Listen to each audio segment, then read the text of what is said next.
Praise the lord. మనం చాలాసార్లు పోరాటంలో ఉన్నప్పుడు దేవుణ్ణి ప్రశ్నిస్తూ ఉంటాము. మన హృదయము మనలను తొందర పెడుతూ ఉంటది. దేవుణ్ణి ప్రశ్నించు, దేవుణ్ణి ఇలా అడుగు, దేవుణ్ణి అలా అడుగు, ఎందుకిది అని అడుగు అని మన హృదయం మనల్ని, మన ప్రాణం తొందర పెడుతూ ఉంటది. ఆ సమయంలో మనం దేవుణ్ణి అడుగుతాము, దేవుని పైన సణుగుతాము, దేవుణ్ణి ప్రశ్నిస్తూ ఉంటాము. ఎందుకు దేవా ఇలా చేశావు అని అడుగుతూ ఉంటాము. ఒక కుమ్మరివాని చేతిలో తయారు చేయబడిన మట్టి కుండ తిరిగి ఆ కుమ్మరివాణ్ణి అడుగుతుందా, నన్ను ఎందుకు ఇలా చేశావు అని? కానీ ఒక మనిషి మాత్రం సృష్టికర్త అయిన దేవుడు, గొప్ప సృష్టికర్త అయిన దేవుణ్ణి మాత్రం ఎదురిస్తూ సణుగుతూ, ఏంటి ఇది, నాకే ఎందుకు ఇలా అని అడుగుతూ ఉంటాడు. అయితే మనం సంతోషంగా ఉన్నప్పుడు మాత్రం స్తుతి పాట పాడుతూ ఉంటాం, దేవుని ఆరాధిస్తూ ఉంటాం, దేవుని ఘనపరుస్తూ ఉంటాం, దేవుని ఎంతగానో ఉత్సహించు పెదవులతో ఆయనని కీర్తిస్తూ ఉంటాము. కానీ ఎప్పుడైతే మనం సమస్యలు ఎదుర్కొంటామో, పోరాటాలు ఎదుర్కొంటామో, దిగులులో బాధలో ఉన్నప్పుడు మాత్రం, ఏదైనా చింత రాగానే, ఏదైనా సమస్య పోరాటం రాగానే వెంటనే దేవుణ్ణి ప్రశ్నిస్తూ ఉంటాం. అయితే ఇలా చేసేవారు నార్మల్ క్రైస్తవులు అంటారు, నిరీక్షణ లేని క్రైస్తవులు అంటారు. ఎప్పుడైతే మనం పోరాటాలు ఎదుర్కొంటామో, దానిలో ఎవరైతే దేవునిపై సణుగుతారో వారు ఎప్పటికీ ఫలితం చూడలేరు. కానీ ఎవరైతే స్తుతి పాట పాడతారో, నా సమస్యలో సైతమును నమ్మదగిన దేవుడవయ్యా, నా సమస్యను నాకు సాక్ష్యంగా మార్చగలుగుటకు నీవు సమర్థుడవయ్యా అని ఎవరైతే దేవుని ఆ సమయంలో సహితము ఉత్సహించు పెదవులతో ఆయనని కీర్తిస్తూ, కొనియాడుతూ, గణపరుస్తూ ఉంటారో, స్తుతి పాటలు పాడుతూ ఉంటారో, దేవుని స్తుతిస్తూ ఉంటారో, తప్పకుండా దేవుడు ఆ సమస్యను వారికి రెండంతలుగా మేలుగా మారుస్తాడు. అపవాది తీసుకొచ్చి ఉండవచ్చు ఆ సమస్య, లేదా మన పాపం వలన, మన ఇచ్చ వలన, మన కోరిక వలన కలిగి ఉండవచ్చు ఆ సమస్య, లేకపోతే దేవుడే తన పరీక్షను మనల్ని కొన్నిసార్లు పరీక్షిస్తూ ఉండవచ్చు. కానీ ఏ రకమైన పరీక్ష అయినప్పటికీ, ఏ రకమైన శోధన అయినప్పటికీ, ఆ సమస్యలో సహితం మనం దేవుని ఎప్పుడైతే స్తుతిస్తామో, దేవుడు దాన్ని మనకు గొప్ప విజయంగా మారుస్తాడు. అదే మన జీవితంలో ఒక మలుపుగా మారడానికి, దాన్ని మూల స్తంభంగా వాడుకుంటాడు దేవుడు. ఒక కార్నర్ స్టోన్గా, ఒక మూల రాయిగా, ఒక పునాది రాయిగా దేవుడు వాడుకుంటాడు. మనం ఎప్పుడైతే స్తుతి పాటలు పాడుతూ ఉంటామో, అపవాది తీసుకొచ్చిన కీడులన్నీ దేవుడు మనకు మేలుగా మారుస్తూ ఉంటాడు. ఈరోజు మీరు ఎదుర్కొంటున్నటువంటి పోరాటంలో దేవునిపై సణుగుతున్నారా, స్తుతిస్తూ ఉన్నారా? సనిగే గుంపులో ఉన్నారా, స్తుతించే గుంపులో ఉన్నారా? సనిగే క్రైస్తవులుగా ఉన్నారా, స్తుతించే క్రైస్తవులుగా ఉన్నారా? పోరాడే క్రైస్తవులుగా ఉన్నారా, పారిపోయే క్రైస్తవులుగా ఉన్నారా? ఈ లోకంలో మనకు ఒక గొప్ప ఘనత రాగానే, పేరు రాగానే, ప్రఖ్యాతి రాగానే, ఎవరైనా మనలను పొగుడుతున్నప్పుడు, లేదా మనం అనుకున్న కార్యం జరిగినప్పుడు, ఎంతో మంది మన చుట్టూ ఉన్నప్పుడు మనం ఎంతో సంతోషంగా ఉంటాము. ఆ సమయంలో దేవుని స్తుతించడం చాలా సులభము. దేవునిలో ఆనందిస్తూ దేవుని ఘనపరచడం చాలా చాలా సులభము. కానీ బైబిల్లో ఒక వ్యక్తి పేరు, ప్రఖ్యాత, మనుషుల పొగడ్తలు, ఘనత, హెచ్చింపు, కుతూహల సమయాల్లో ఎంత స్తుతించాడో రాయబడలేదు. కానీ బాధ ఎదురవుతుందని తెలిసినప్పుడు ఆ సమయంలో స్తుతించిన స్తుతికి ఆయన పొందిన ఫలితం ఎంతో. అయితే దానిని ఈరోజు మనం తెలుసుకుందాం. మత్తయి సువార్త 26వ అధ్యాయం 30వ వచనం మనం చూసినట్లయితే, అంతటా వారు కీర్తన పాడి ఒలీవల కొండకు వెళ్ళిరి. ఇక్కడ కీర్తన అనునది స్తుతిపాట అని మూల భాషలో చెప్పబడుతుంది. యేసుక్రీస్తు తన శిష్యులతో కూడా స్తుతిపాటలు పాడిన ఒకే ఒక సంఘటన బైబిల్ గ్రంథంలో మనం చదవచ్చు. అదే ఇక్కడ. హల్లెలూయా. ఆయన అనేకసార్లు కృతజ్ఞతాస్తుతులు చెల్లించాడు. కానీ గెత్సెమనే తోటకు బయలుదేరేటప్పుడు శిష్యులతో కూడా స్తుతిపాట పాడి వెళ్తూ ఉన్నాడు. దుఃఖ సమయంలో కూడా ఎంత స్తుతిపాట పాడుతున్నాడు.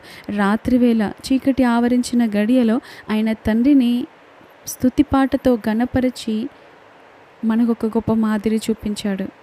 వాక్యంలో యాకోబు పత్రిక 5వ అధ్యాయంలో ఒక మాట ఉంటుంది, మీలో ఎవరికైనా సంతోషం కలిగినా అతడు కీర్తనలు పాడవలెను అని బైబిల్ చెప్తుంది. అయితే దుఃఖ సమయమందును, రాత్రివేళ యందును పాటలు పాడటానికి మన ప్రియ ప్రభు మనకు నేర్పిస్తున్నాడు ఇక్కడ. కాబట్టి దుఃఖము, బాధ కలిగినప్పుడు, కష్ట నష్టాలు ఎదురైనప్పుడు, శ్రమ, శోధనలు ఎదురైనప్పుడు ప్రభువును మనం స్తుతించనారంభించాలి. ప్రభువును మనం స్తుతి పాటలతో ఆయనను ఘనపరచాలి. సంతోషంగా ఉన్నప్పుడు మాత్రమే మన నోట నుండి స్తుతి పాటలు కాదు, దుఃఖ సమయంలో, నష్టాల్లో సహితము ఎవరైతే స్తుతిస్తారో, స్తుతి పాటలు పాడుతూ ఉంటారో, ప్రభువును ఘనపరుస్తూ ఉంటారో, వారిని బట్టి దేవుడు ఎంతో ఆనందించేవారుగా ఉంటారు. నిజంగా ఆ సమయంలో దేవుణ్ణి స్తుతించడం, దేవుని సన్నిధిలో స్తుతి పాటలు పాడడం అనేది చాలా ఛాలెంజింగ్‌తో కూడిందే, ఒక సవాలుతో కూడిందే. కానీ మనం స్తుతించడానికి నిశ్చయించుకుంటే, తీర్మానం తీసుకొని కనీసం ఒక్క మాట, 2 మాటలు బయటికి చెప్పడం ప్రారంభించిన వెంటనే పరిశుద్ధాత్మ దేవుడు తన ఆధీనంలోనికి మనలను తీసుకొని స్తుతించడానికి, ఇంకా పాటలు పాడడానికి, మనల్ని ప్రేరేపించడానికి నిశ్చయంగా పరిశుద్ధాత్మ దేవుడు మనకు సహాయం చేస్తూ వస్తారు. మనం మౌనంగా ఉంటే ఎవరు మనకు సహాయం చేయలేరు. నేను దుఃఖంలో ఉన్నాను, నేను బాధలో ఉన్నాను, నాకు స్తుతించాలని లేదు అనుకుంటే ఎవరు మనకు సహాయం చేస్తారు? నేను దుఃఖంలో ఉన్నను, నేను నా దేవుని స్తుతిస్తాను అనుకున్న వారికి పరిశుద్ధాత్మ దేవుడు తప్పకుండా సహాయం చేస్తారు. ఒక ఇంపార్టెంట్ మాట చెప్పాలి అంటే, మనం ఎప్పుడైతే దుఃఖంలో ఉంటామో అప్పుడు చేసే స్తుతి పాటలకి, అప్పుడు చేసే ప్రార్థనలకి, అప్పుడు చేసే ఆరాధనలకి గొప్పగా ఫలితం ఉంటుంది. ఎందుకంటే దుఃఖముతో పిడికెడు విత్తనాలు పట్టుకొని పోయి విత్తువాడంట సంతోష గానాలతో పంట కోసుకొని వస్తాడంట. హల్లెలూయా! ఈరోజు మీరు నిజంగానే దుఃఖంలో ఉండవచ్చు, బాధలో ఉండవచ్చు. ఆ దుఃఖము, ఆ సమస్య మిమ్మల్ని ఎంతో కృంగజేస్తూ ఉండవచ్చు.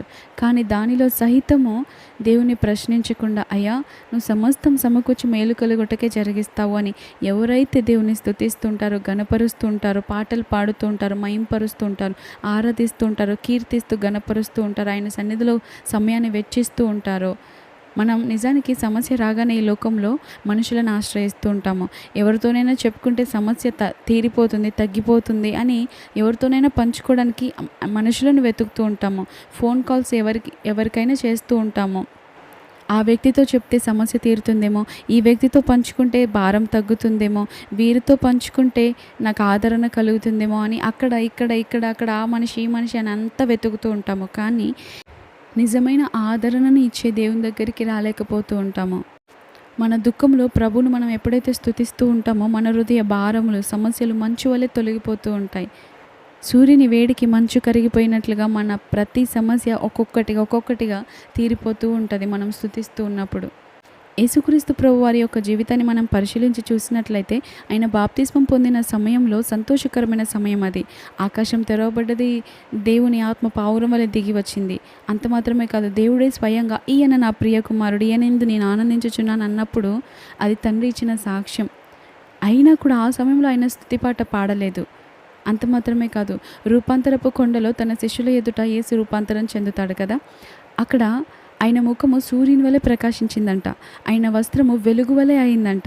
మోషే, ఏలియాలు కూడా ఆయనతో మాట్లాడుతున్నారు, ఆయన తిరిగి వాళ్ళతో మాట్లాడుతున్నాడు. కానీ ఆ సమయంలో కూడా ఆయన అంత ఉత్సహించే కుతూహల సమయంలో కూడా ఆయన స్తుతిపాట పాడలేదు. అంత మాత్రమే కాదు, 5 రొట్టెలు 2 చిన్ని చేపలు 5,000 మందికి పంచిపెడతాడు కదా యేసయ్య. అక్కడ ప్రజలందరూ కూడా ఎంతో ఆశ్చర్యపోతారు. భావోద్రేకము గల వారై క్రీస్తును రాజుగా చేయాలని వారు ప్రయత్నిస్తారు. అటువంటి సందర్భాల్లో కూడా క్రీస్తు ఏ స్తుతిపాట పాడలేదు. అంత మాత్రమే కాదు, యెరూషలేం వీధుల్లో యేసును గాడిద మీద ఎక్కించి ఊరేగింపు చేస్తూ ఇంకా అతన్ని రాజుగా చేయాలన్న ఆనందములో దేవాలయం అందున్నటువంటి పిల్లలందరూ కూడా, అక్కడున్న ప్రజలు హోసన్నా హోసన్నా అని కేకలు వేస్తూ ఉన్నారు. ఎంతో బహుజన సమూహం ఆయనను అక్కడ వెంబడిస్తూ ఉంది. ఆయనను అందరూ పొగుడుతున్నారు. కానీ ఆ సమయంలో కూడా దేవుడు స్తుతిపాట పాడలేదు. కానీ సిలువ వేయబడ్డానికి అప్పగించబడే రాత్రి ఆయన స్తుతిపాట పాడాడు. హల్లెలూయా! ఆయన ముందర సిలువ ఉంది. ఘోరమైన మరణము వేచి ఉంది ఆయన కొరకు. ఎంతో పెద్ద పోరాటము, ఎంతో పెద్ద నొప్పి, ఎంతో పెద్ద బాధ అన్నీ వేచి ఉన్నాయి. బాధాకరమైన పరిస్థితులన్నీ ఆయనకు ముందుగానే తెలుసు. అన్నీ తెలిసి కూడా, అంత ఘోరమైన ప్రాబ్లం ఉందని తెలిసి కూడా ఆయన అక్కడ స్తుతిపాట పాడాడు. నిజంగా యేసయ్య ఒక మంచి మాదిరి చూపించి వెళ్ళాడు. మనం సంతోష సమయాల్లో దేవుని స్తుతించడం, స్తుతి పాటలు పాడడం చాలా సులభం. నోట నుండి సంతోషంగా ఉన్నప్పుడు పాటలు ఆటోమేటిక్గా వస్తూనే ఉంటాయి. కానీ బాధలో ఉన్నప్పుడు అసలు నోరు మెదపలేము, కదిలించలేము. నోరంతా ఇలా మూసుకుపోయి ఉన్నట్టు ఉంటుంది, ఎవరో బిగించినట్టుగా, పట్టిపెట్టినట్టుగా ఉంటుంది. కానీ ఆ సమయంలో ఎవరైతే స్తుతి పాటలు పాడుతూ ఆయనను ఆరాధిస్తారో నిజంగా వారిని దేవుడు గొప్ప చేస్తాడు. దావీదు తన జీవితంలో అనేక రకాలైన సమస్యలను ఎదుర్కొన్నప్పుడు దేవుని స్తుతించాడు. అప్పుడు ఆ స్తుతికి ఆయన పొందిన ఫలితం ఒక మాటలో రాస్తున్నాడు. కీర్తనల గ్రంథంలో, నా ప్రాణము మౌనముగా నుండక నిన్ను కీర్తించున్నట్లు నా అంగలార్పును నీవు నాట్యముగా మార్చియున్నావు. నీవు నా గోనెపట్ట విడిపించి సంతోష వస్త్రము ధరింపచేసి ఉన్నావు. యెహోవా నా దేవా, నిత్యము నేను నిన్ను స్తుతించెదను. ఈరోజు మీరు పోరాటంలో ఉన్నారా? తీరని వేదన మీ ఎదుట ఉన్నదా? అయితే దానిలో సహితము నమ్మకంగా మనం ఆయనని స్తుతిద్దాం, స్తుతి పాటలు పాడదాం, దేవుని ఆరాధిద్దాం, దేవుని ఘనపరుద్దాం. దేవుడే మన జీవితంలో జోక్యం చేసుకుంటారు. పౌలు శీలలను కూడా మనం చూసినట్లయితే వారెంతో పరిచర్య చేశారు. వారి సంతోష దినాల్లో దేవుని ఎంతగా స్తుతించారో ఎక్కడ రాయబడి లేదు. కానీ వారు జైల్లో ఉన్నప్పుడు, వారు బంధకాల్లో ఉన్నప్పుడు, వారు నిరుత్సాహపు పరిస్థితి ఎదురుగా ఉన్నప్పుడు దానిలో దేవుని స్తుతి పాటలు పాడుతున్నారు. హల్లెలూయా! దానికి పొందిన ఫలితం చాలా గొప్పది. నేటికి వారి సాక్ష్యాన్ని మనం మాట్లాడుకుంటున్నాము అంటే వారు చేసిన పని అంత గొప్పది. మనము కూడా మనం ఎదుర్కొంటున్న పోరాటాల్లో, శ్రమల్లో, సమస్యల్లో ఏది ఎలా ఉన్నప్పటికీ మనం ఎప్పుడైతే స్తుతి పాటలు పాడుతూ ఆయనని స్తుతిస్తూ గణపరుస్తుంటామో మన సాక్ష్యాలు మన బిడ్డలు, మన మనవళ్ళు, మన మనవరాలు, మన ముని మనవళ్ళు, మన తరతరాలు కూడా చెప్పుకుంటారు. కానీ మనము ఎదుర్కొంటున్న పోరాటాన్ని బట్టి ఎప్పుడైతే మౌనంగా ఉంటామో, దేవుని స్తుతించకుండా ఉంటామో ఆ సమస్య ఇంకా పెద్దదే అవుతుంది. కాబట్టి మీ ఎదురుగా ఉన్నటువంటి పోరాటాలను చూస్తూ భయపడక వాటిలో సైతము దేవుని స్తుతిద్దాం, స్తుతి పాటలు పాడుతూ ఆయనను కీర్తిస్తూ ఆయనను కనపరుద్దాం. అట్టి కృప భాగ్యం దేవుడు మనకు అనుగ్రహించి నడిపించును కాక. Amen. Thank you all. Praise the lord.